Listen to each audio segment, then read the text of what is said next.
Maestra, sea usted bienvenida. Muchas gracias por esta participación, por esta colaboración y sobre todo por este aporte que nos va a hacer a todos nosotros. Le solicitamos de favor solamente a todos los que estamos aquí presentes, sí nos gustaría que haya un orden, que mantengamos también esa línea de respeto y de orden, como ya le comenté. ¿Qué les parece si al final de esta sesión vayan ahorrando conforme la marcha las preguntas? Porque muchas veces a lo mejor al inicio de la conferencia podemos hacer algunas preguntas por chat que minutos después estoy seguro que la maestra a lo mejor se las puede aclarar, así es que lo más ideal, lo más pertinente es de que nos esperemos al final en la sección de preguntas y respuestas, que va a ser aproximadamente a las 11:50 de la mañana, ya que este curso termina a las 12. Entonces, a las 11:50 empezamos con la sección de preguntas y respuestas para que conforme la marcha o conforme el curso vayan anotando cuáles son sus preguntas, sus dudas. Y sin más por el momento, maestra, sea usted bienvenida y muchísimas gracias. Al contrario, muchas gracias a usted, licenciado Iván Aragón. Me siento muy halagada por su invitación. Sin duda, el Centro Certificador pues tiene ya una historia consolidando la difusión de diferentes ciencias, no solo la criminología, el derecho, especialmente las ciencias forenses, el conocimientos diversos en general, y me siento muy halagada, como decía, de tener la ocasión de poder compartir con este público, que es un público pues numeroso, y agradezco mucho el interés de todos los presentes en querer participar de este curso introductorio, que bueno, vamos a ir hablando de por qué es un curso introductorio.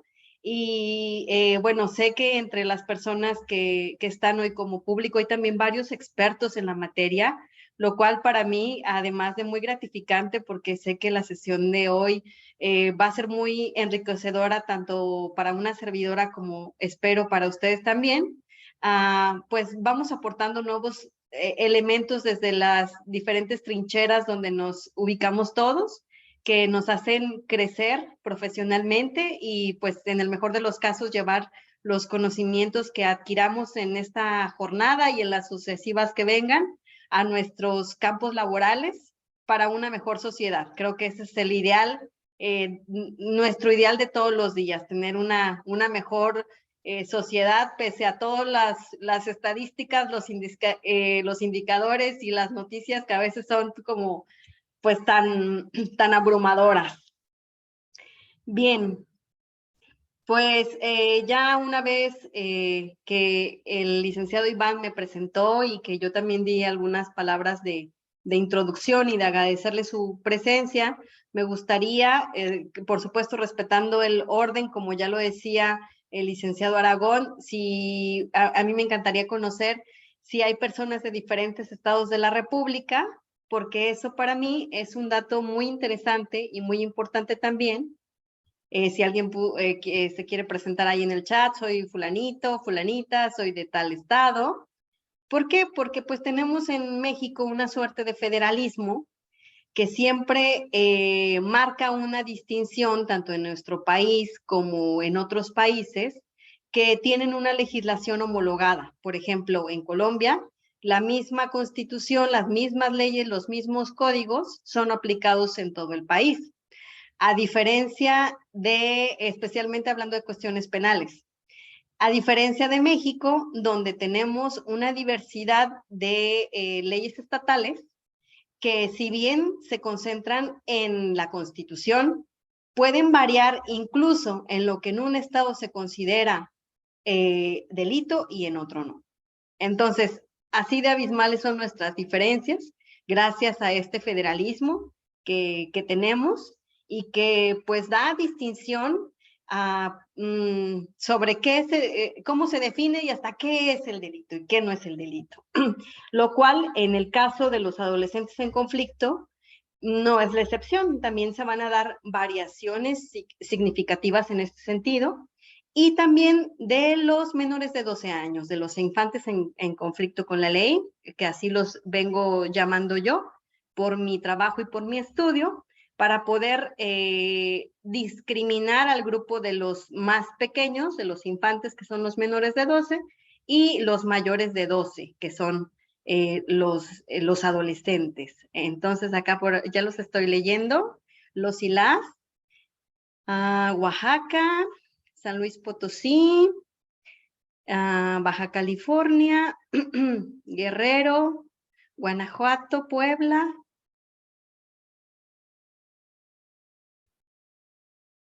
Monterrey, Ciudad de México, Baja California Sur, Tamaulipas. Muy bien, mucho gusto. Por aquí hay un agente del Ministerio Público, hay una persona de Venezuela, técnico forense. Excelente. Bien, bien, pues nos vamos enterando aquí de quiénes son nuestros compañeros y compañeras de curso, con quién compartimos esta mañana el conocimiento. Muchas gracias nuevamente a todos por estar presentes. En Estado de México, qué interesante. Bien, entonces, para quienes no son mexicanos, para quienes lo son, es ya sabido. Alejandra Barrios, qué gusto, Ale, tenerte por acá. Buen día. Es muy diverso nuestro territorio, es muy, muy vasto y es muy diverso también. No solo en climas, en costumbres, en lenguas.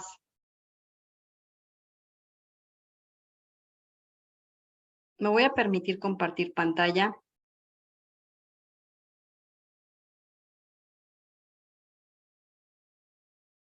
Mucho gusto, Julitza de Colombia.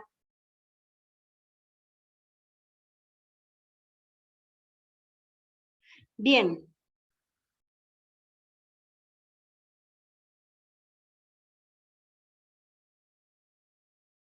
Parte de algunas diapositivas de esta presentación ya las había compartido en algún otro lugar, por si alguien estuvo presente cuando di un curso de medidas privativas de libertad en adolescentes. No sé si alguien haya estado por ahí. Me voy a saltar las primeras que voy a retomar más adelante. Y bueno. ¿Qué les evoca esta imagen? Si me pueden seguir comentando por el chat. A ver si alguien conoce, alguien la conoce.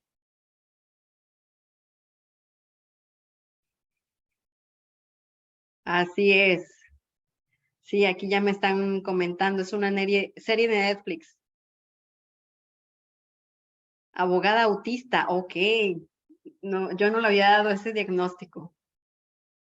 Ajá, sí, es una serie, es de Netflix, es una serie coreana, es una jueza de adolescentes, así es, que está en el... Ajá, sí, ese es el nombre. Aquí estoy leyendo sus comentarios en el chat. Bien, ¿y por qué decidí, bueno, poner este estímulo al final, digo, al principio del curso? Porque es una serie muy interesante, bueno, además de Irapuato, saludos, además de muy entretenida, es muy interesante. Y a mí como una profesional que he trabajado mucho tiempo con esta población, de verdad que me movió fibras muy sensibles, desde lo racional, desde ir a algunos aspectos profundos de cómo es el sistema de justicia y también otros tantos emocionales. Y yo creo que no solo a mí, sino que a las personas que están inmersos en el trabajo con adolescentes, les puede ser significativa también. Entonces, yo los invito a verla, ya al comerse no estoy publicitando a Netflix, estoy publicitando esta serie que a veces no sabemos que puede ser edificante en nuestros momentos de ocio, por así decirlo, pero que también nos aportan elementos, así es, se llama Tribunal de Menores, que también nos aportan elementos para nuestro conocimiento y también que nos llevan a generarnos preguntas importantes sobre la justicia para adolescentes. Yo creo que esta serie, lo que quiero rescatar, pues es el estímulo, lo que nos puede llevar a pensar sobre si es correcto, si no es correcto, cómo se aplica la justicia en esta población y que nos va a hacer en algún momento ponernos a favor, en contra, enojarnos, reconciliarnos, no solo con los adolescentes, sino también con las personas que aplican la justicia, por ejemplo, en esta serie, y que estoy segura que muchos de ustedes pues se han visto también en estas vicisitudes conforme pues los casos nos van involucrando. ¿Qué tal? De Naucalpan, saludos. Bien, así que pues es buenísima esta serie. Alguien puso ahí que era autista la jueza, no sé por qué le habrán dado ese diagnóstico, no me había yo puesto a pensar en eso, pero efectivamente ya tiene una manera muy particular de ejercer la justicia. No les puedo decir por qué, porque cometería spoiler. Tienen que verla hasta el final porque es su actitud con los adolescentes y que está relacionado con, les decía, que cuando estamos inmersos en esta práctica y en general el trabajo con los niños y con los adolescentes nos mueve fibras muy sensibles porque nos identifica con nuestra niñez y con nuestra propia adolescencia. Y eso quienes son psicólogos pues lo conocen muy bien. Ok. Bien, pues yo creo que ya conectados un poco más con el tema, podemos proseguir ahora sí con lo teórico.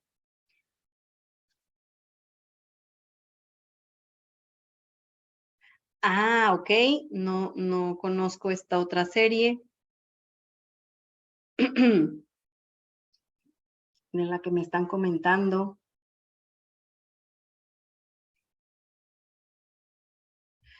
Bien, hablando de justicia para menores o derecho para menores, quien lo también conoce de esa manera, pues ha habido 3 momentos muy importantes en la historia.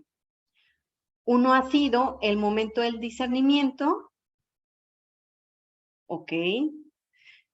Gracias por aquí, por su comentario. Uno ha sido el momento del discernimiento, después vino la reforma correccional y ahorita nos encontramos en lo que es el modelo garantista.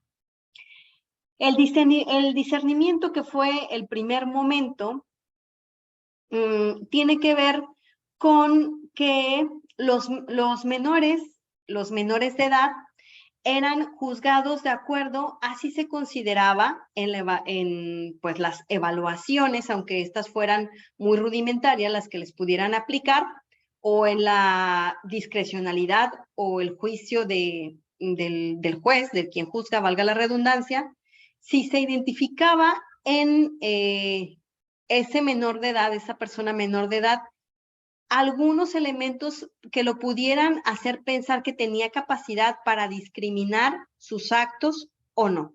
Por eso es el modelo del discernimiento. Se cree hasta ese momento que los menores de edad pues no tienen esa capacidad para poder evaluar la bondad o la maldad de sus actos y que por eso actúan de esa manera, aludiendo a una especie de inmadurez. Sin embargo, aún en ese momento, pues había diferencias, había discrecionalidad de si se consideraba que esa persona que todavía no conseguía la mayoría de edad, según se le vieran capacidades o habilidades. Esto es algo muy importante porque además de que fue un modelo que duró muchísimos años hasta que viene la reforma correccional, al empezar los 1800,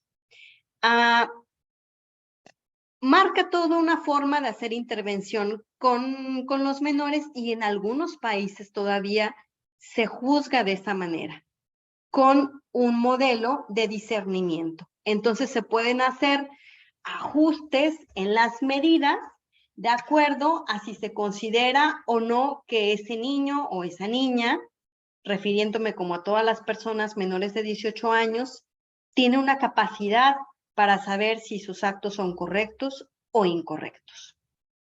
E incluso a veces nosotros en algún caso que nos genera, que nos mueve mucho, que nos conmueve, nos afecta, podemos llegar a decir, no, es que sí se da cuenta de lo que hace, deberían de juzgarlo con mayor severidad. Probablemente algunos también de nosotros hemos reaccionado de esa manera. Pero es un modelo que ya no opera. ¿Y por qué dejó de operar? Porque se cometían arbitrariedades, porque había discrecionalidad en el juicio y porque no se daba un tratamiento homologado a todas las personas menores de edad. Entonces, pues esas malas acciones, esos malos juicios o esas malas prácticas que se cometían en este modelo fueron llevando a una evolución y a que fuera más homólogo la manera de juzgar a las personas menores de edad. Además de la homologación, pues hay a partir de los principios de los 1800, de los años 1800, toda una serie de profesionalización también en la manera en que los menores de edad, las niñas, niños y adolescentes, son atendidos. Comienza un auge de profesiones como la pedagogía, como ya empieza también los tratamientos psicológicos, empiezan diferentes profesionales, los propios abogados, el trabajo social, a intervenir con las personas menores de edad. Entonces, su atención comienza a profesionalizarse y también más adelante se va a dar pues el reconocimiento de los derechos de estas personas. Bien, estos cambios en los modelos van siendo sumamente paulatinos. No se notan diferencias tajantes, sobre todo en el primero, en el segundo momento. Sí es más tajante el cambio de modelo después de la reforma correccional al modelo garantista, que en México se dio en el año 2005, cuando se hace una reforma muy importante al artículo 18 constitucional. Pero aún así, el modelo tutelar, o esta que vino con la reforma correccional, dura un siglo. Es un siglo el que dura el modelo y que fue la antesala al modelo que tenemos hoy. Por eso les decía, los cambios son sumamente paulatinos, han sido así en cuestión del derecho de menores. Bien, entonces, el primer tribunal de menores como tal, con lo que se inaugura, por así decirlo, el cambio de modelo al modelo tutelar, pues se estableció en Chicago en el año de 1899 y todo el siglo XX, que corresponde a los años de 1900, pues es que se establece este modelo y que continúa. El primer tribunal de menores en México se estableció en el año de 1926 en Ciudad de México. Por ahí hay otras fuentes que dicen que el primero se estableció en San Luis Potosí en 1924 y hay gente de aquí de San Luis Potosí que a lo mejor tiene esa información también. A las fuentes que yo he consultado hasta ahora, la mayoría coinciden que fue en el Distrito Federal en 1926, pero si se encuentran con ese dato, también lo he leído. Y actualmente, pues el modelo garantista, que tenemos un modelo que va apelando a que se reconozcan los derechos de las personas menores de edad, a que la medida privativa de libertad sea excepcional, que es algo que contrasta con lo que fue todo el modelo tutelar. El modelo tutelar tuvo muchas ventajas en cuanto a que se tenía una visión educativa y reeducativa de las personas que incurrían en conductas tipificadas como delito, conductas antisociales, y tenía este enfoque reeducador.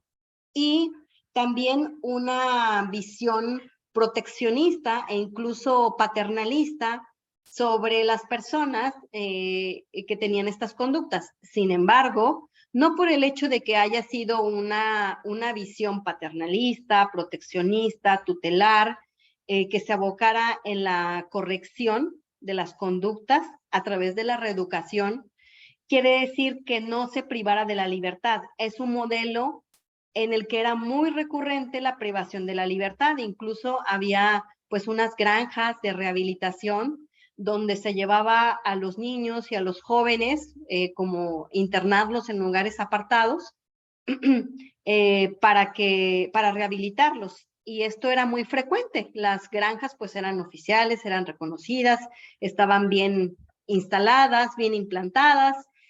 Sin embargo, pues también había arbitrariedades. Algunas fuentes nos dicen también, Rubén Vasconcelos, Elena Saola, nos dicen que se llegó a internar en esas granjas incluso a personas que no habían sido acusadas de cometer algún ilícito o alguna conducta tipificada como, pero que en su comportamiento antisocial, pues eran catalogados como incorregibles o eran catalogados como ingobernables, tanto por su familia como por la comunidad en donde estaban insertos. Entonces, incluso estas personas eran ingresados en esos establecimientos o esas granjas que había para corregir las conductas. El modelo garantista viene a establecer parámetros homólogos para los adolescentes, viene a establecer medidas de sanción, hay un cambio de lenguaje, al cómo se llaman, ya no son llamados menores infractores a partir de la reforma del 2018, sino que son llamados niños y adolescentes en conflicto con la ley. La UNICEF los llama niños en conflicto con la ley. En México los llamamos niños o adolescentes en conflicto con la ley. Y se viene a descartar el término de menores infractores a partir del 2005, pero no están todavía actualizadas todas las leyes que tenemos en el país. Muchas todavía, o varias, lo siguen llamando menores infractores, y todavía no queda consolidada la reforma. Algunos dirán que más, algunos dirán que menos. En cuestión de adolescentes, sí, esta reforma y gracias a la Ley Nacional del Sistema Integral de Justicia Penal para Adolescentes, ya se ve más homólogo, ya están los términos más actualizados, ya no hay tanto esta disparidad. Sin embargo, sigue habiendo diferencias todavía al interior de la República. Incluso por ahí en las inscripciones, en la inscripción a este curso, había personas de otros lugares que decían, no, pues es que todavía se llaman menores infractores, y les concedo la razón. Puede ser que en algunos de sus estados todavía se sigan llamando de esa manera, aunque pues un término ya actual y homologado tiene que ver con adolescentes en conflicto con la ley. Algunas personas desde lo teórico pues le llaman que adolescentes en conflicto social, que adolescentes en conflicto, algunos usan la palabra conflicto con la ley, algunos algunos usan el término conflicto con la ley penal. ¿Cuál es lo correcto decir? Para el UNICEF son niños en conflicto con la ley penal. Ese es el término oficial, pero se vienen usando diferentes términos, y más cuando aún pues en algunos lugares de nuestro país todavía no se den esas reformas. Sé que en otros países, y aquí hay personas de Colombia, de Venezuela, disculpen si me falta algún país por ahí de los que nos acompañan, tienen sus propios términos para llamarles en sus lugares de origen. Incluso no los pueden compartir cómo se llaman en sus, cómo se denominan en sus lugares de procedencia. Bien, entonces, el modelo del discernimiento, la reforma correccional, lo podemos ir viendo como una cuestión histórica que nos permite entender cómo se encuentra el sistema actualmente. Sin embargo, pues lo revisaremos para eso. Donde nos vamos a abocar, pues es en el modelo garantista, que es el que impera actualmente en nuestro país, que por supuesto tiene sus ventajas, sus desventajas y su forma de mejorarse también, y es lo que vamos a ir analizando.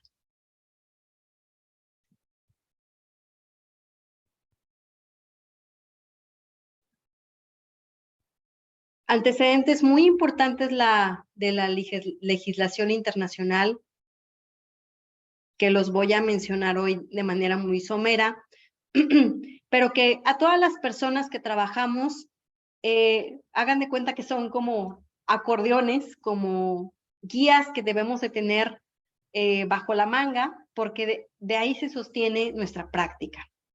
La primera fue la Declaración de Ginebra sobre los Derechos del Niño, es de 1924, y ahí fueron los primeros derechos que se le reconocieron a la niñez, 5 artículos nada más, y es el punto de partida para todo lo que ahora se conoce pues como el derecho de los menores.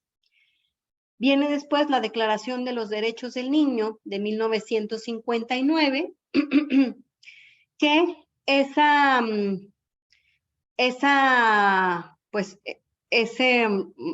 le quería decir legislación, pero esa normatividad no tiene un efecto todavía vinculante sobre los estados que la suscriben. Es decir, todos los países van a declarar, van a afirmar que están de acuerdo con la Declaración de los Derechos del Niño. Sin embargo, si yo me hago de la vista gorda y no acato lo que dice la Declaración de los Derechos del Niño, no pasa nada hasta ese momento todavía. Va a ser hasta 1989, perdón, con la Convención de los Derechos del Niño, que ya tiene un efecto vinculante sobre los países, y que si yo ratifiqué ese convenio, como sucedió con México, y con probablemente las personas de los países que nos acompañan, entonces ahora sí tiene un efecto vinculante, es decir, pues la ONU me puede hacer llamados de atención por no acatar con los convenios que están firmados. Esa es una diferencia muy importante entre la Declaración y la Convención de los Derechos del Niño, su efecto vinculante, así como, por supuesto, si ustedes la revisan, una mayor especialización de la Declaración de Ginebra y la Declaración de los Derechos del Niño. Ya se ve una evolución en cuanto a los derechos de que le son reconocidos, pero en la Convención sí son mucho más amplios y mucho más específicos.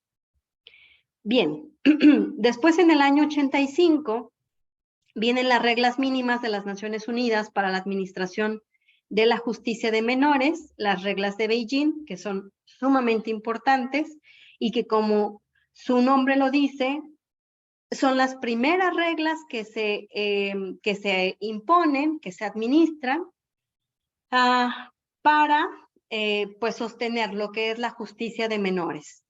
Y vean la diferencia, o sea, mientras ya había menores juzgados desde el modelo del discernimiento, desde antes de los años 90, desde, como lo decía acá, bueno, desde los 1815, que viene el término de delincuencia juvenil, imagínense qué añoso es ese término ya, hasta el año de 1985 se empiezan a poner las primeras reglas sobre cómo se les va a aplicar justicia. Es un desfase muy importante, pero bueno, afortunadamente las hay y se pueden todavía mejorar.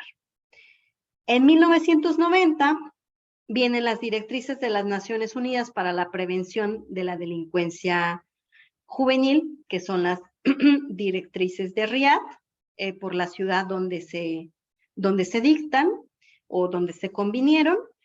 Y bueno, pues también es un instrumento sumamente importante porque hacia allá tenemos que ir, hacia la prevención de la delincuencia juvenil, no hacia el castigo, no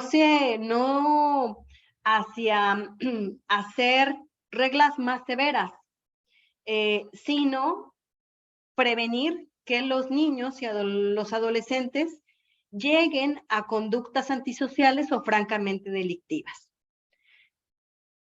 Después, en el año de 1990, se establecen las reglas de las Naciones Unidas para la protección de los menores privados de la libertad, o reglas de La Habana, también por la ciudad donde se establecieron. Huelga decir que es un instrumento pues muy importante y que da forma a cómo deben ser tratados los niños, las niñas, los adolescentes que están privados de su libertad.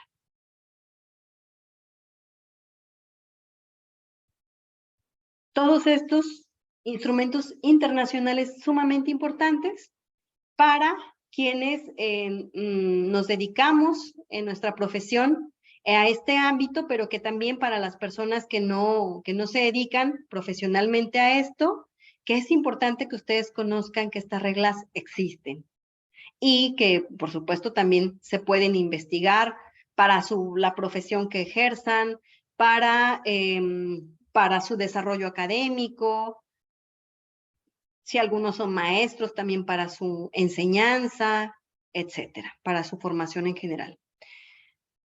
Hay también legislación nacional muy importante, yo cito estos, que bueno, nuestra Carta Magna es la principal, la Constitución Política de los Estados Unidos Mexicanos, sus artículos 4, 18 y 73.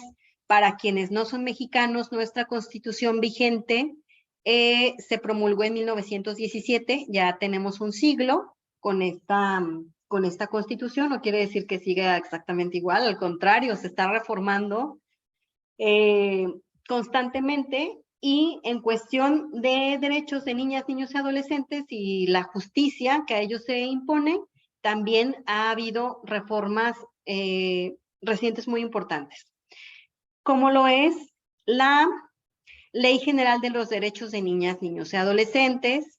Esta es del 2014, pero tiene su antecesora, que fue para la Ley de Protección de los Derechos de Niñas, Niños y Adolescentes, que por cierto, y discúlpenme que lo diga, pero está desactualizada. Es decir, todavía hay legislaciones, y a lo mejor ustedes se han percatado de ello, que se basan en la Ley de Protección de los Niños, Niñas y Adolescentes cuando ya no existe. Ya, esta es la que tenemos, la Ley General de los Derechos de Niñas, Niños y Adolescentes, y que sin duda es un instrumento que ha venido a cambiar los procesos y la forma de cómo se atienden a esta población en México. La Ley Nacional del Sistema Integral de Justicia Penal para Adolescentes, que es del 2016, pero que tuvo su antecesora muy importante, que fue la Ley Federal de Justicia para Adolescentes. Esta viene después de la reforma del 2005, bueno, que la ley salió en el 2016, viene la Ley Federal a partir de esa reforma, pero recientemente tuvo modificaciones sustanciales y por ello ya quedó la anterior abrogada y está establecida actualmente esta, que es la ley nacional, y que a ella nos referiremos a lo largo de esta jornada y a lo largo del diplomado que ya va a comentar en unos momentos el licenciado Iván. Y pues esta es la que nos rige actualmente. En el 2012 también surgió de manera importante la Ley para la Prevención Social de la Violencia y la Delincuencia, que en esa deben basarse todos nuestros programas de prevención que establezcamos, en ella debe mirar también la prevención de la delincuencia juvenil en nuestro país, en México, y bueno, no sé si en los demás países tengan como tal una ley para la prevención de la violencia y la delincuencia.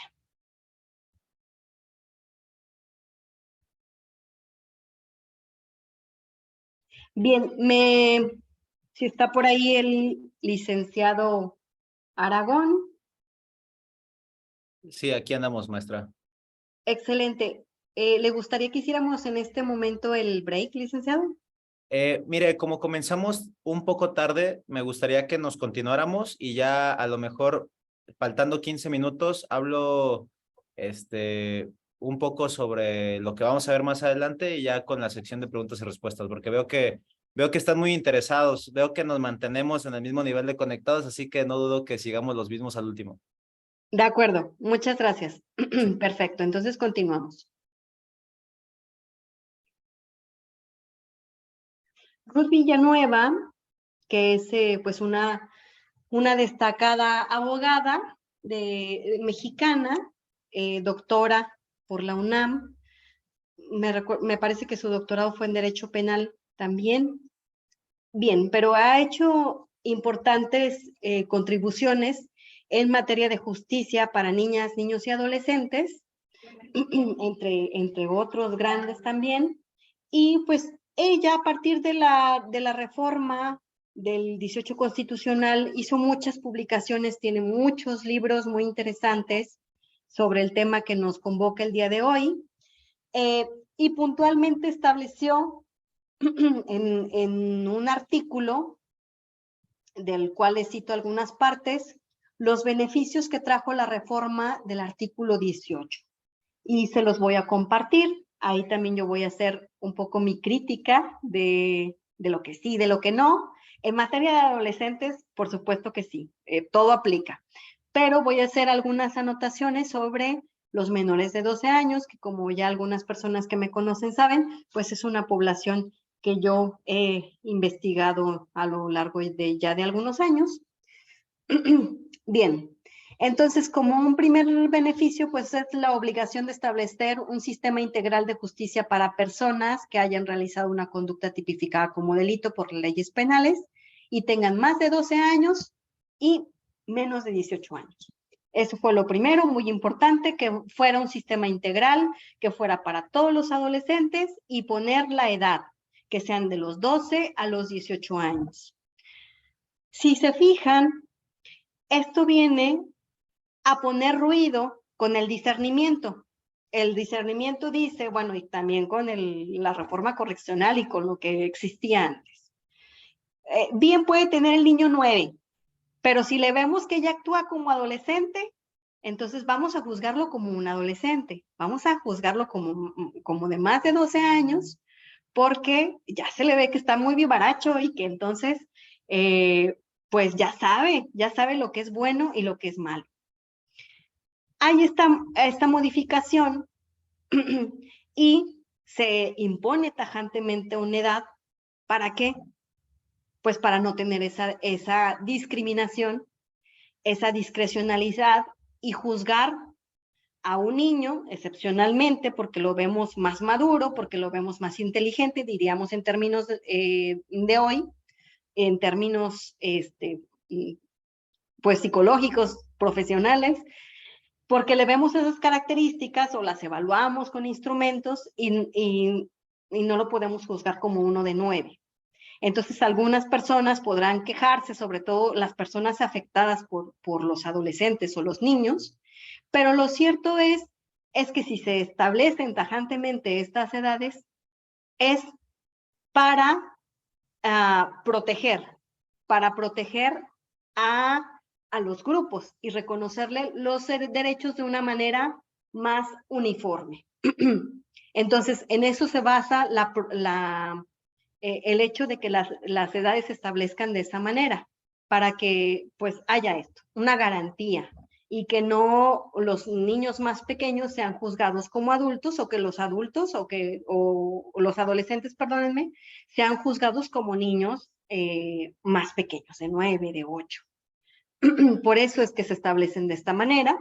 Entonces la idea es dar pues una protección a estas personas que son juzgadas.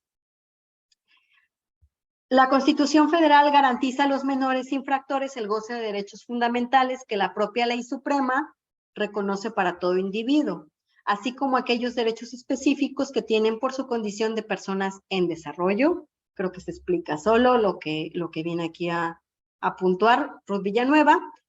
Los menores de 12 años solo serán sujetos a rehabilitación y asistencia social. Ok, y bueno, aquí es comentando lo que los decía hace un momento. En la reforma dice que los menores de 12 solo serán sujetos a rehabilitación y asistencia social. Bueno, sí, a rehabilitación y asistencia, pero eso no es nuevo. Eso para los menores de 12 siempre ha existido, históricamente, desde años antiquísimos. Es una manera de intervenir con ellos. Entonces, para ellos, la reforma del 2005 no trajo modificación. Esa es pues la acotación que yo quería hacer sobre esta población, que pareciera que es nuevo. A lo mejor lo nuevo es que dice, todos los menores de 12, así se les va a tratar, así se les va a atender. Y está perfecto poner ese límite. Sin embargo, pues no aportó nada nuevo para los menores de 12 años. Sí se han dado ya algunas prácticas, buenas prácticas. En Guanajuato hay muy buena práctica para la atención de las personas menores de 12 años que tienen conductas antisociales tipificadas como delito, pero no es en todos los estados. Y esto es muy importante mencionar, porque el modelo garantista traía como la homologación de todas las leyes para todos los estados, y no sucedió así, especialmente para los menores de 12. Todavía falta por hacer.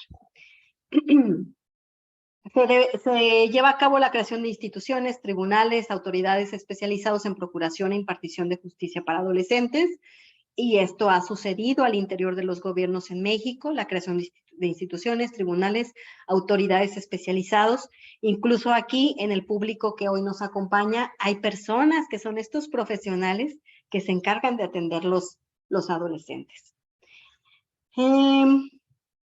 La aplicación de medidas de orientación, protección y tratamiento se debe realizar atendiendo a la protección integral del interés superior del menor, bueno, que es la Convención de los Derechos del Niño, es quien va dictando que es el interés superior del niño el que debe imperar. Es decir, que cuando dos derechos del niño entren en controversia, se debe aplicar y se debe abogar por el que le otorgue un interés superior, es decir, que el que más lo beneficie.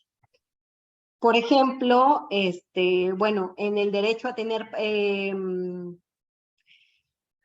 convivencias con ambos padres, pues se debe procurar que la convivencia con ambos padres, pues sí le otorgue al niño un beneficio para su personalidad, y no por el contrario que lo pueda poner en franco riesgo incluso de su vida.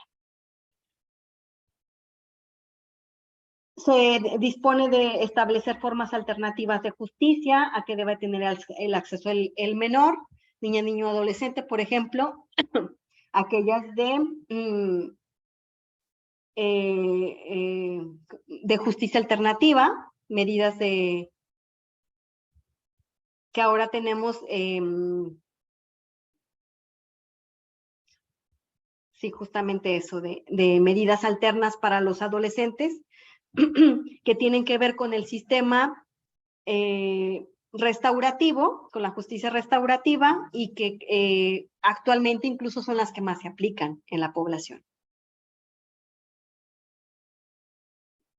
Que debe existir una independencia entre las autoridades que efectúan la remisión y quienes impongan la medida, que la aplicación de medidas debe ser proporcional a la conducta realizada, que deben lograrse la reintegración social y familiar del menor, así como el desarrollo de la persona, y que la aplicación del internamiento debe ser una medida extrema y por el tiempo más breve que proceda y únicamente aplicable para mayores de 14 años.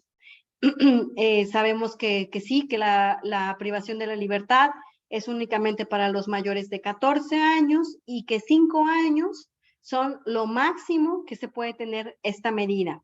Algunas personas, les decía, sobre todo pues quienes han sido afectados por los niños o los adolescentes en este caso, quisieran que fuera más.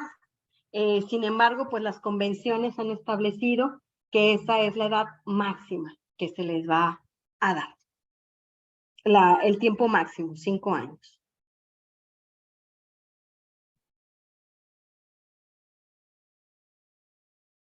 Esto, pues ya había mencionado, que la expresión niños y niñas en conflicto con la ley se refiere a cualquier menor de 18 años de edad que entre en contacto con el sistema judicial por ser sospechoso o estar acusado de cometer algún delito. Este término viene a cambiar el término de menores infractores. Les decía que hay diferencias, que los menores de 12 son tratados con medidas asistenciales, que los adolescentes tienen medidas judiciales ya, por eso es muy distinta la atención que reciben uno y otro.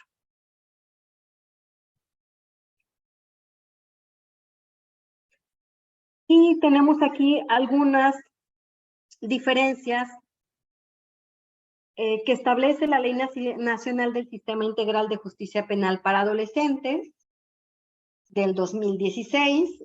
Esta ley marca 3 grupos etarios. Para algunas personas esto ya pues será algo muy conocido, algo que manejen en su práctica diaria. Por ejemplo, que el grupo etario 1 comprende de los 12 años ya cumplidos a los menos de 14 años, que aquí se usan medidas de sanción, pero no privativas de la libertad y que se pueden imponer por un tiempo máximo de 1 año. Ese es el grupo etario 1. No puede haber privación de la libertad en este grupo.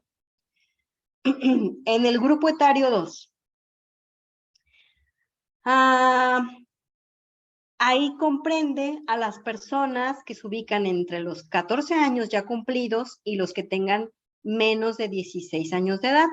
Aunque aquí ya pueden ser privados de su libertad los adolescentes, las medidas van a ser diferentes y se tiene 2 medidas de sanción, que ahorita vamos a ver el tipo de medidas, y máximo por 3 años. Este es el grupo etario 2.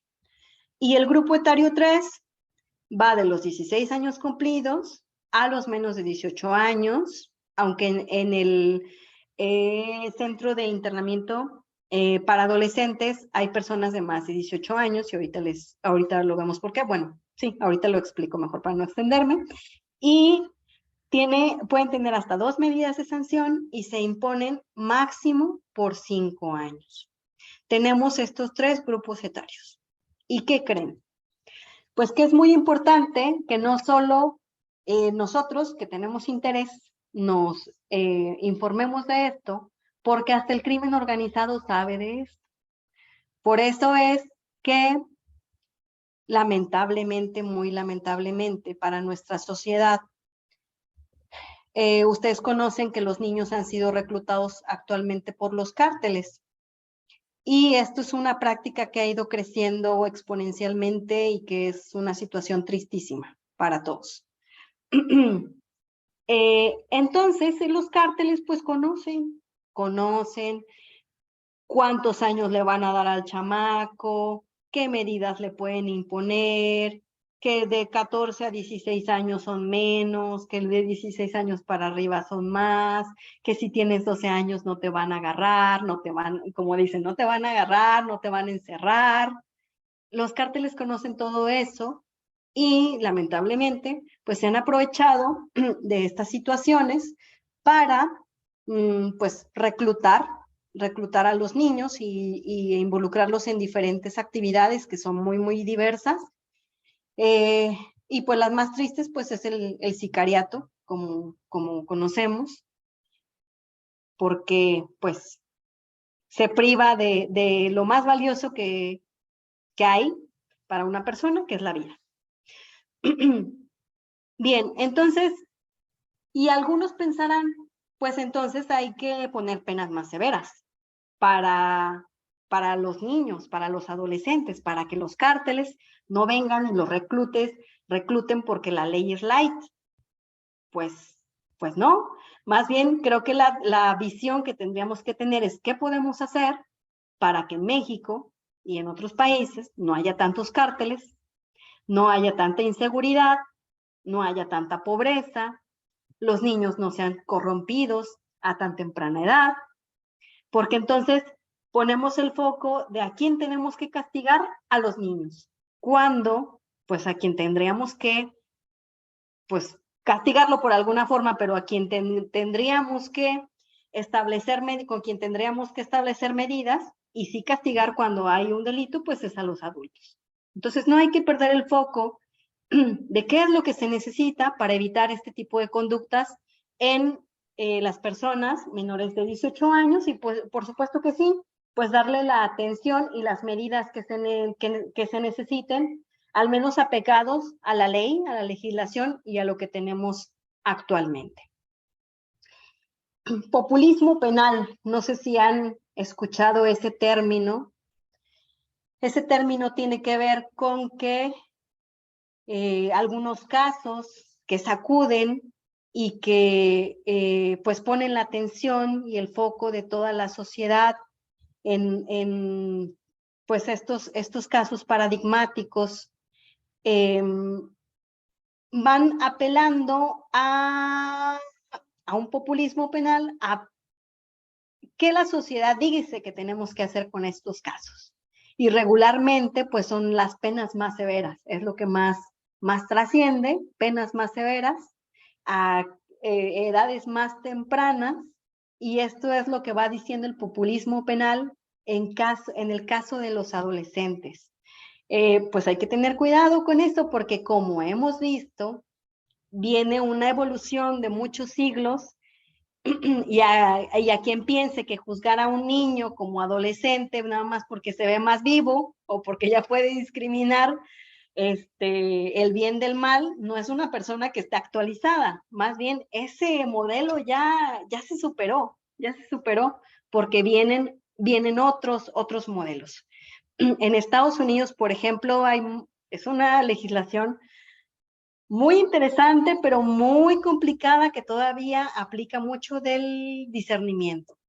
Y bueno, pues personalmente, por lo que he estudiado, por lo que conozco, pues no estoy de acuerdo con muchas de las prácticas que tienen, no estoy de acuerdo con su política en cuestión de armas, que deja verdaderamente vulnerables a toda la población, y pues bueno, muchas cosas, otras cosas que no vienen al caso ya. Bien, ahora vamos con las medidas de sanción que se pueden imponer a las personas adolescentes. Y que hay medidas no privativas de la libertad, que son las que vamos a ver en esta diapositiva, que es la amonestación, el apercibimiento, la prestación de servicios a favor de la comunidad, las sesiones de asesoramiento colectivo y actividades análogas, la supervisión familiar, la prohibición de asistir a determinados lugares, conducción de vehículos y de utilizar instrumentos, objetos o productos que se hayan utilizado en el hecho delictivo, la no posesión de armas, abstenerse de dejar el país, integrarse a programas especializados en teoría de género en casos de hechos tipificados como delitos sexuales y la libertad asistida. Ahora,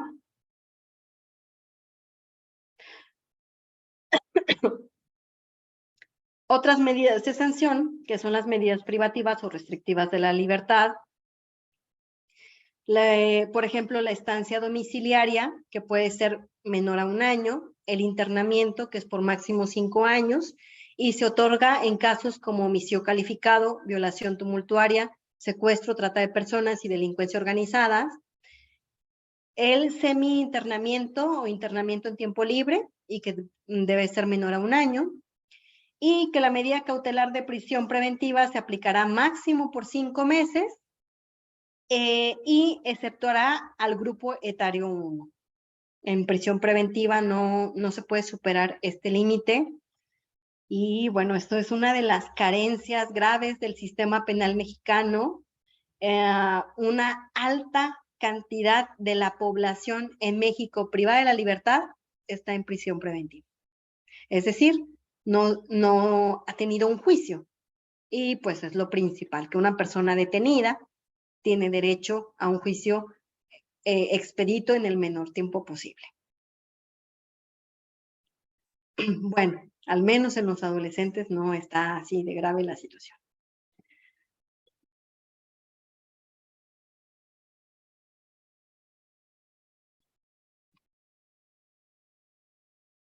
Otras situaciones en las que puede ser aplicado el internamiento: el secuestro, la trata de personas, el terrorismo en términos del Código Penal Federal, la extorsión agravada, delitos contra la salud, posesión, portación, fabricación, importación y acopio de armas de fuego prohibidas o de uso exclusivo del ejército, armado, fuerza aérea, homicidio doloso, en todas sus modalidades, incluyendo el feminicidio, esto es muy importante, violación sexual, lesiones dolosas que pongan en peligro la vida o dejen incapacidad permanente y el robo cometido con violencia física.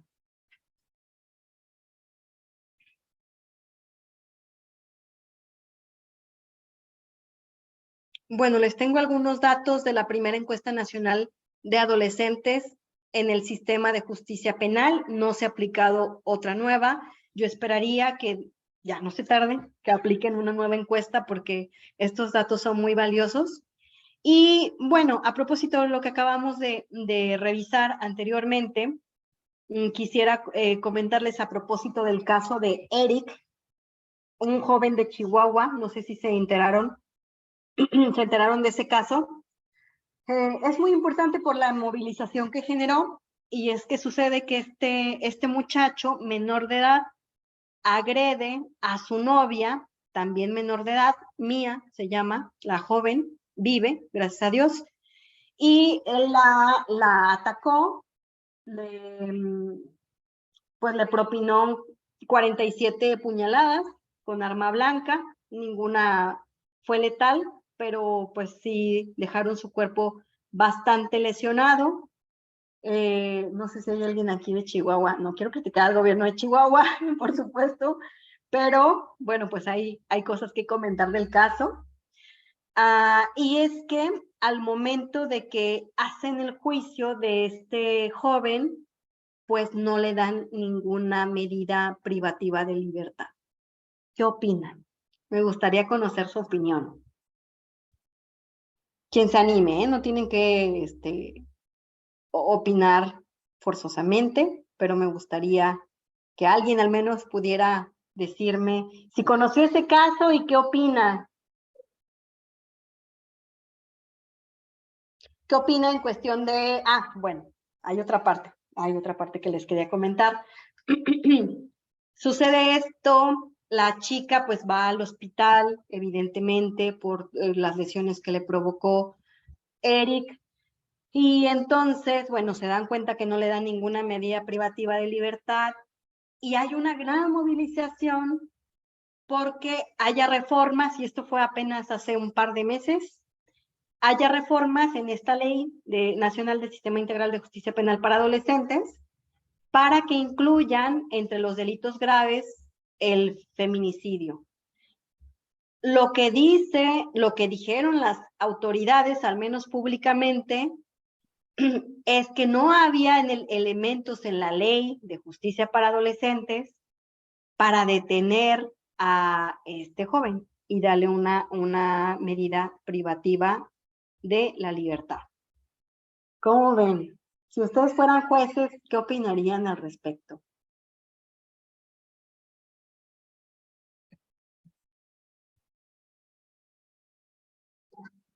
Ok, sí, aquí nos contestó alguien, creo que no puedo ver su nombre. Ok, sí.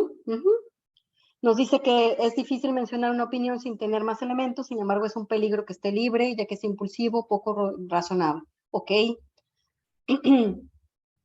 47 puñaladas le dio a su novia.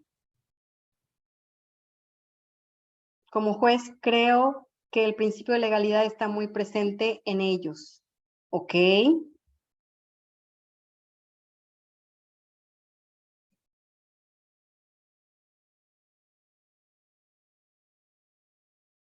Falta una reforma de acuerdo a la etapa actual que estamos viviendo. Quiero entender que por la inseguridad, ¿verdad?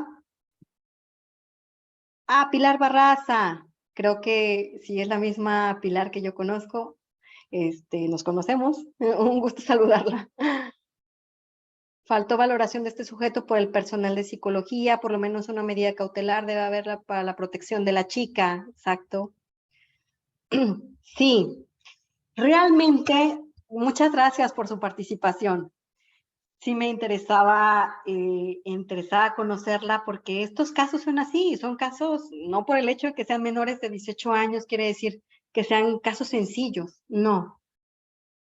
Y que puede decantar finalmente en una conducta delictiva y en este caso que estamos tratando, pues hasta en un feminicidio. Independiente dice, perdón, Ay, saludos, sí, es Pilar, querida Pilar, muchas gracias. Ok, sí, sí, sabemos, bueno, aquí nos hablan de la evaluación del área de psicología, por supuesto. Los psicólogos y muchos otros profesionales conocemos el ciclo de la violencia y sabemos que el ciclo da cuenta de un incremento también como si fuera en espiral y que regularmente el siguiente episodio es aún más peligroso, más dañino que el anterior, ¿no? Va en incremento. Acá no de atender a un adolescente en conflicto con la ley en un caso similar, pero no estuvo en internamiento, sino que estuvo en libertad asistida, pero realmente no contaba como feminicidio, sino que fue solo tentativa, así que es un problema para que se pueda incluir. Todo se desengloba en el juicio oral y con los especialistas que estén presentes, su participación que realicemos sean realmente especializados. Así es. Muchas gracias por su comentario. De Juan Carlos López García. Las medidas de protección, muy bien. Vean qué interesante todo lo que podamos aportar en este sentido. Y es que dentro de la ley, si hay recursos que pudieron haber actuado no en contra del muchacho, sino para una protección mayor del muchacho. Porque finalmente, si el muchacho la mata, finalmente queda en una mayor desprotección, o sea, va a, pues eso ya queda en su historial de vida, no nada más, no en sus antecedentes penales, porque recuerden que los menores de 18 años no acumulan antecedentes penales, pero sí queda en su historial de vida y por supuesto eso le afecta enormemente. Entonces la ley es para que proteja, quiero poner entre comillas el término proteja, o sea, para que le dé una contención, un límite a la conducta de este muchacho y por supuesto para que proteja ahora sí a quien es su víctima. En ese sentido la protección, ¿no? De pobrecito, te tenemos que cuidar, no, sino poner este límite, esta contención que los adolescentes necesitan para que sus conductas no se agraven. A esa contención me refiero. Es muy lamentable que siendo Chihuahua el estado que promovió la figura jurídica de feminicidio no la considere seguridad física, psicológica y jurídica de la víctima, pues ya existía una tentativa. Ok, muy bien. Si se fijan aquí, hay esto dentro de los previstos que pueden ser aplicados como graves, lesiones dolosas que pongan en peligro la vida o dejen incapacidad permanente. Ya tan solo por eso es que este muchacho sí debió de recibir una atención. No se lo debió dejar sin una atención. No sé exactamente, a lo que declara no es que no había tenido ninguna medida el muchacho, porque no la había matado.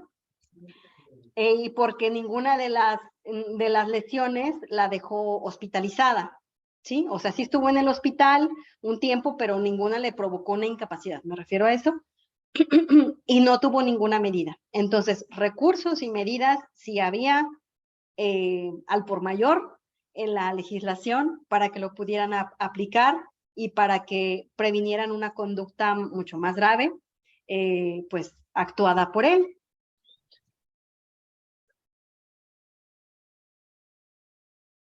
Así es, la terapia emocional, psicológica es indispensable para esta persona de la que estamos hablando. Bien, pues vean qué interesante todo lo que se pueda desprender de este caso que nos cuestiona a nosotros como personas, como profesionales y cuestiona también pues las leyes que nos rigen. Bien, entonces, algunos datos sobre la encuesta nacional de adolescentes en el sistema de justicia penal. Como les decía, la mayoría tiene una sanción en externación y, bueno, es para mi consideración, cuando hay medidas en externación y son la minoría los adolescentes que son privados de su libertad por alguna conducta porque es grave, pues es un aliciente que se pueda trabajar de esta forma con ellos, porque la idea no es engrosar las cárceles ni los centros de internamiento, esa no es la idea, sino tener una mejor sociedad. El internamiento preventivo, había nada más un 6.2%, muy contrario a la población adulta, que es la mayor parte de la población privada de su libertad. Sanción de internamiento, 17%, en proceso de libertad, 11.6%, y el 0.2% sanción mixta o semi-internamiento. Fue una encuesta que se realizó en estos años. Bueno, aquí hay algunos datos sobre el instrumento. Ya no me voy a detener ahí. ¿Cuánta población hay? La mayoría entre los 18 a los 22 años. Aquí eso era lo que les quería explicar, que hay personas mayores de 18 años porque quizá les fue dictada la medida a sus 17 años y 18 incumplidos y tienen que quedarse a terminar la medida. Por eso es que hay personas que superan esta edad. Enseguida, pues la población de 16 a 17 años, menor, la de 14 a 15 años y de 12 a 13, pues es menor al 1%, es de 0.6. La población de más de 23 años, del 5%.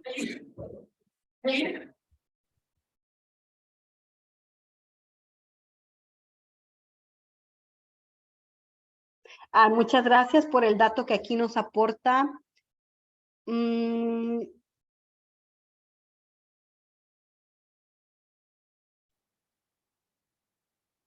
Ok. Cortó lesiones dolosas, pero las agresiones fueron con saña, había elementos, sí, exactamente. Los jueces no sé qué pasa por su mente, que se deja de un lado la atención de los adolescentes. Ok, gracias. Sí, a veces se minimizan las conductas. No generan antecedentes, dice Nancy Mejía, antecedentes penales, pero en México, con el Registro Nacional de Detenciones, se sabe que ya han cometido algún delito o sanción administrativa y quedaría como un antecedente. Muchas gracias, Nancy, por lo que nos comentas. Lamentablemente, en el caso de los menores de 12 no hay registro. Entonces, no se puede hacer, y esa es una crítica personal y, bueno, personal y de investigación, que se tiene que rastrear la conducta desde niños, desde los menores de 12, para poder hacer los estudios longitudinales, porque de otra manera no podemos hacer estudios longitudinales ni estudios de las carreras o trayectorias delictivas. Más de eso se va a ver en el diplomado. Y nos dice Juan Carlos, es un comentario extenso.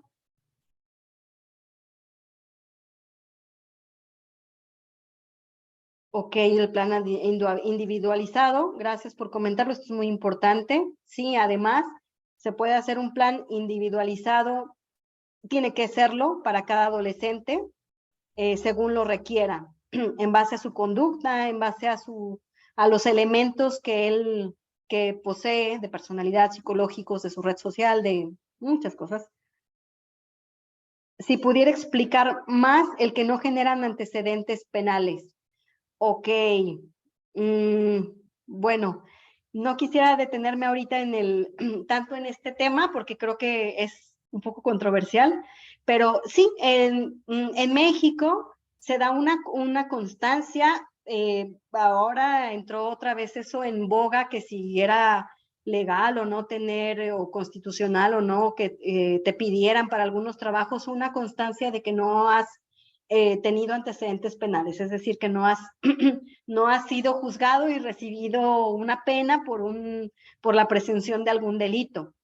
No sé si Abigail es de aquí de México, pero eso pues esto queda en tu registro, esos son los antecedentes penales, y eso es algo que en muchos lados tienes que hacer constar, que no has tenido esos antecedentes.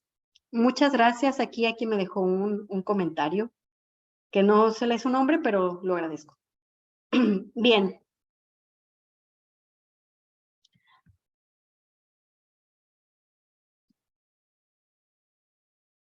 Los principales delitos, el robo, y bueno, nos vamos así pues como en escalera descendiente: robo, homicidio, violación sexual, lesiones, portación ilegal de armas, posesión ilegal de drogas, secuestro, comercio ilegal de drogas, delitos sexuales. Les decía que hace falta una nueva encuesta, porque seguramente estos datos se han modificado. Las conductas delictivas, y más a raíz de la pandemia, tuvieron mucha modificación. Entonces, necesariamente hace falta otra encuesta. Y de aquí, de los tipos de robo, también se ven diferencias: el robo a negocio, el robo de vehículo, a casa habitación, a transeúnte, transporte público, robo de autopartes, y bueno, otros robos donde también es un porcentaje importante. ¿Quiénes son responsables de los adolescentes? Aquí un dato que, bueno, nos sorprende. Yo ya he investigado sobre este tema. En la mayoría de los adolescentes es la mamá, en una situación de familia monoparental. Es la madre quien está al frente pues de los hogares. Después están madre y padre, con un menor porcentaje, ¿sí? Con un menor porcentaje, madre y padre. Pero ahí, a este respecto, Elena Saola hizo una investigación muy importante con adolescentes privados de la libertad en cuatro estados de México, y había una desconfianza y falta de amor en una gran parte de esos muchachos hacia la figura paterna. Eso es algo que también en el estudio de la delincuencia juvenil es algo que ha persistido, la difícil relación con la figura paterna. Otros adultos, como los abuelos, nadie, el papá nada más. Ok. El embarazo altísimo en las mujeres adolescentes en el sistema de justicia penal, si se fijan, un 46.7%, casi la mitad, y estamos hablando de adolescentes. Ok. También el abandono de hogar, pues un 40% es muy importante, y aquí lo dice en las edades. 65% de los que abandonaron su edad fue entre los 10 y los 15 años, y pues nada sorprende que con estos antecedentes pues sean jóvenes vulnerables, que en algún momento fueron víctimas, pero que después se convierten en victimarios de otras personas. Edad promedio a la que dejaron su hogar: 14 años, 2 meses.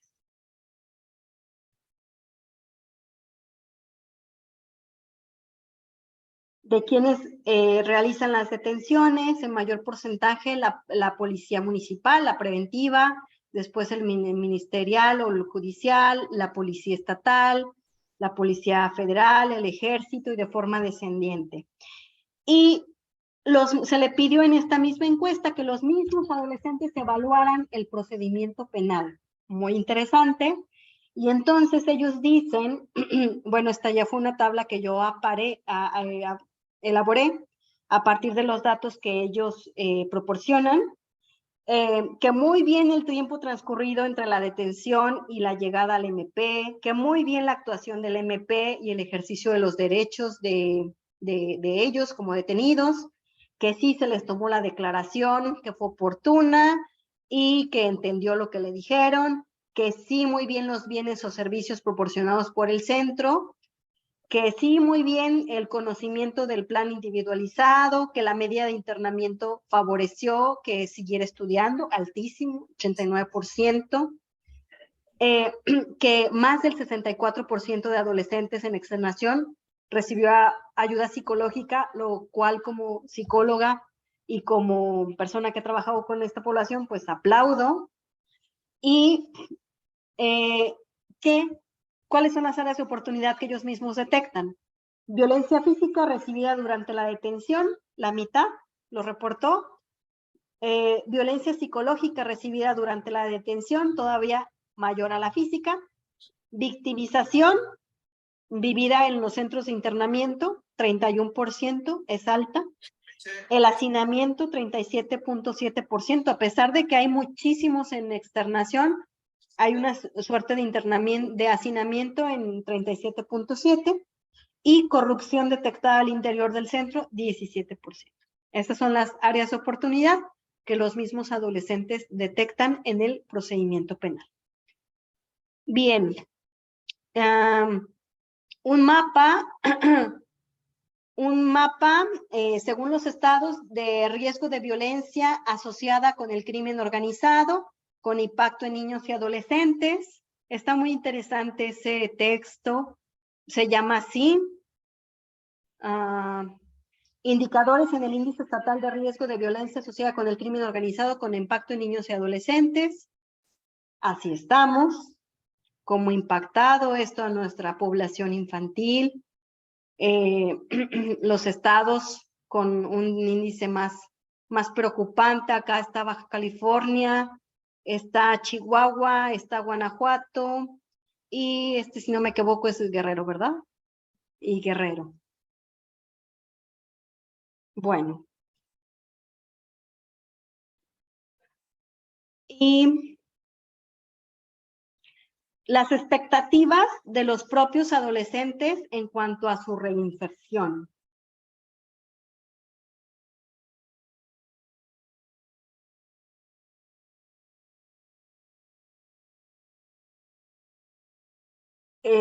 Son buenos indicadores. En los internos únicamente se ubica que el 9.7 tiene riesgo de volver a ser procesado jurídicamente, mientras que en los externos es todavía menor, solo el 6.8. Y personas que se han reinsertado laboralmente con medida de externación, 93%. Con medida de sanción en internamiento, reinserción escolar, bueno, y también les es brindada al interior de muchos centros, 96%. Es un porcentaje muy alto. Son cifras alentadoras para cerrar este curso, esta charla del día de hoy. Con estas cifras alentadoras quisiera cerrar sobre el sistema de justicia penal, porque muchas cosas han cambiado, se han modificado y se han mejorado, y espero que pues juntos podamos abonar para construir todavía un mejor sistema para los niños y para los adolescentes. Ok, estos dos detallitos. Esta revista, Crime Fair Magazine de España, publicó hace un año exactamente el volumen 5 la pueden buscar y todo está dedicada a justicia para niñas, niños y adolescentes. Bueno, muchos de los artículos son españoles, pero están muy interesantes y aquí tuve yo una colaboración que les quería comentar por si les interesa. Y bueno, es este artículo, es este, y ahorita se acaba de publicar este mismo artículo, dando el crédito para quien lo publicó en un primer momento, los archivos de criminología, seguridad privada y criminalística, y el artículo se llama así justamente Infantes y Adolescentes en conflicto con la ley penal en México, por si es de su interés. Pues por mi parte es todo. Muchas gracias por su atención y su participación y espero que nos sigamos viendo en próximas ocasiones. Un gusto. Maestra Norma, muchísimas gracias. Es un placer aquí compartir el auditorio también con usted. Agradecerles también a ustedes. Sé que todavía hay muchas dudas. Sé que prácticamente, como el nombre de este curso lo dice, es un curso introductorio.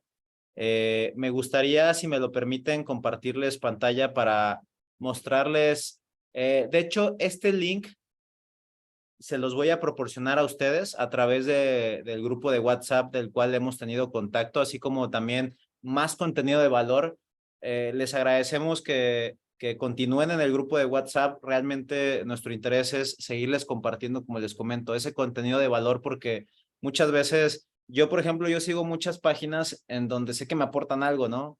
Donde sé que cuando leo alguna publicación, alguna infografía, es algo nuevo que tú aprendes y al final de cuentas, como parte de la filosofía japonesa del Kaizen, la mejora continua, la mejora constante, no irnos a dormir sin antes haber aprendido algo, ¿no? De cualquier tema, de lo que sea. Entonces, yo les voy a compartir este link que es que es sobre quiénes somos, nuestros eventos, nuestros objetivos y nuestro contacto. En este caso, les voy a mostrar muy brevemente ahorita cuál es la oferta académica que tenemos actualmente.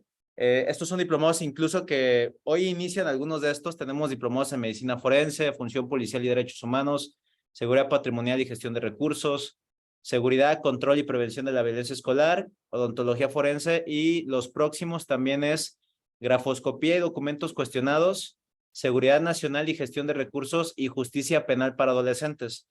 Les voy a pasar, como les comento, este link y aquí ustedes, si le dan clic a este enlace, les va a abrir a lo que viene siendo el brochure en donde viene toda la información de lo que va a ser este próximo diplomado especializado en justicia penal para adolescentes. Quiero comentarles algo muy importante antes de que se vayan.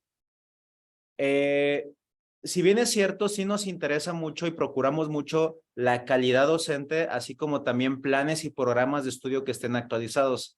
Sin embargo, también estamos nosotros en pro de que toda la educación que ustedes reciban verdaderamente tenga una validez oficial, porque pues o sea, realmente se han preguntado si todos los cursos, todos los diplomados que han tomado realmente tienen esa validez oficial, tanto nacional como internacional. Es tan preocupante como si ustedes cursaran una licenciatura sin un REBOE, sin un reconocimiento de validez oficial de estudios, o sea, así tan importante. ¿Por qué? Porque cuando ustedes lleguen bueno, más bien estén en esa parte de su vida profesional y digan, ¿saben qué? Es que estos estudios no están validados, pues al final de cuentas sabemos que el conocimiento es bueno, pero también sí es importante que haya un respaldo de validez oficial. Entonces, queremos comentarle que nuestros diplomados pasan por un proceso de gestión ante la Secretaría de Educación Pública mediante la Subsecretaría de Educación Superior y la Secretaría de Innovación, Ciencia y Tecnología. Estos trámites los hacemos en el estado de Jalisco. Entonces, significa que en este diplomado, cuando ustedes egresen, se les va a otorgar un certificado que va a tener 144 horas de valor curricular con 9 créditos universitarios y también va a tener un apostillado según el convenio de La Haya, lo cual va a provocar que tengan validez en más de 122 países. Entonces, está muy padre porque, como les comento, aparte de que hay profesores de calidad, con planes y programas de estudio actualizados y esa validez oficial de las cuales le comento. Entonces, ustedes van a ver aquí este brochure, van a ver lo que son los highlights, quiénes van a ser los docentes. También va a compartir mesa académica el maestro Israel de León, que también tiene, por supuesto, experiencia en el tema. Aquí van a poder ver cuál va a ser el temario, qué van a ver en la unidad 1, qué van a ver en la unidad 2, en la unidad 3, en la unidad 4, en la unidad 5 y en la unidad 6. ¿Sale? Y aquí están los costos. Sin embargo, siempre hemos procurado tener costos muy accesibles, con mensualidades también muy accesibles. Así es que si desean ustedes inscribirse, ahorita en este momento tenemos una promoción que también les voy a hacer llegar a través del grupo de WhatsApp. Ahorita es así como muy de rápido, antes de que ya se vayan y que nos vayamos ya a las preguntas y respuestas, donde tenemos 5 minutos. Entonces, nada más era para comentarles esta parte, pues bueno, aquí ya van a ver el proceso de inscripción y también síganos en nuestras redes sociales que también publicamos contenido, considero, de muy alto valor. Entonces, maestra, muchas gracias. Ahora sí que si desean pasar aquí algunas preguntas y respuestas, en dado caso de que las haya, y si no, pues bueno, ya serán discernidas en el próximo diplomado, ¿no? Comienza a principios de mayo. Entonces, Nada sí. más agradecer todos los comentarios que aquí han dejado. No sé si alguien tenga alguna pregunta adicional, creo que se fue muy interactivo, fueron planteando aquí comentarios y dudas. Por ejemplo, me preguntó alguien directamente qué opinaba del caso de las jóvenes que tuvieron por ahí una pelea y en la cual lamentablemente pues una resultó muerta, lo cual lamento muchísimo. Hay mucho que hacer en materia de prevención de la violencia escolar y le respondí, y bueno, ya en cuestión de la medida individualizada para ella cuando se haga la investigación, pues como se vio ahí en el video, ya los que tengan los hechos de primera mano, pues como responsable de un homicidio y ser mayor de 14 años, pues seguramente de acuerdo a la ley tendrá que tener una medida de privación de la libertad. Creo que hay un par de personas, licenciado Iván, que desean. Sí, así es. Sí, es lo que estoy viendo. Como les comento, les voy a proporcionar lo que viene siendo todo esto que les pasé a través del grupo de WhatsApp.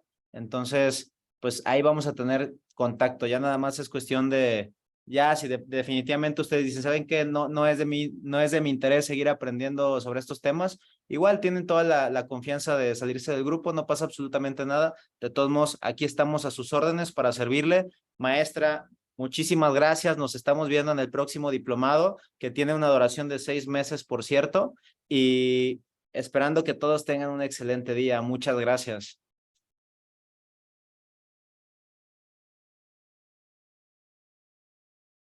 Gracias, maestra. Nos Muchas estamos gracias viendo a hasta la todos, un próxima. gusto.